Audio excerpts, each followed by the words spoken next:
Hey everyone, Joe here from ClearLee for our third episode of Ingredients, Yay or Nay. If you are new to this series, welcome to the community. We're going through a list of ingredients used in cosmetic products and rating them so that we can all be better aware of what we are putting on ourselves. For this video, the ingredient we'll be discussing is sodium lauryl sulfate, or SLS. Sodium lauryl sulfate is a detergent and surfactant used in many cosmetic products, but most commonly in shampoos. Here's a challenge. If you're watching this at home, pause this video right now and go find your shampoo. Look in the ingredient list and see if you could find sodium lauryl sulfate. The only ones that didn't find it are probably those that make their own shampoo at home or specifically shopped for one that doesn't have SLS. So SLS is everywhere, but does anyone know what it is? Here's a little secret about SLS. Most companies use SLS because it's cheap and creates awesome foaming. In fact, SLS is used in almost all shampoos that the world now thinks that the more a shampoo foams, the more cleaning it is. Wrong. Additionally, some companies try to get away from the sodium lauryl sulfate nomenclature. So if you don't see sodium lauryl sulfate on your shampoo, but see sodium dodecyl sulfate,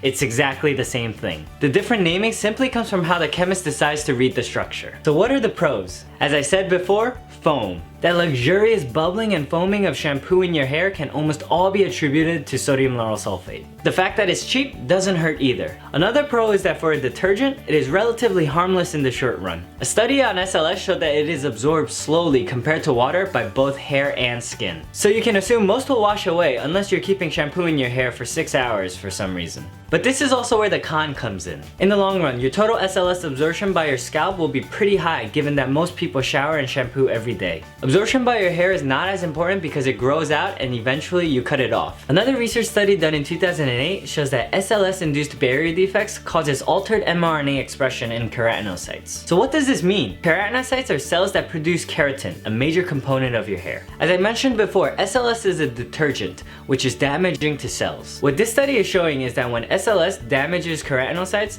the keratinocyte starts to express different proteins irregularly. In other words, SLS is screwing up the cells that are producing your hair. Now, although there are no long-term studies done, I wouldn't be surprised if SLS was a cause of hair loss and hair brittleness for those in their 30s and 40s. I'm not making any claims, but I'm just saying that it is a possibility. So what rating do I give sodium lauryl sulfate as a cosmetic ingredient? I'm going to have to give it a nay. I simply can't overlook the fact that SLS allows for companies to mislead people to thinking that foaming means better cleaning and that there can be hair damage in the long run. Don't get me wrong, it's a great foaming agent that makes shampoos feel wonderful and is shown to be safe in all short-term studies, but it's just not enough for me. What ingredients are you curious about and want covered next in our videos? Please comment down below and let me know. If you enjoyed this video or learned something new, please like it down below and subscribe to our YouTube channel. If you want to check out some of the products that I've made, please visit www.clearleeusa.com. Thanks for listening, and I'll catch you next Tuesday.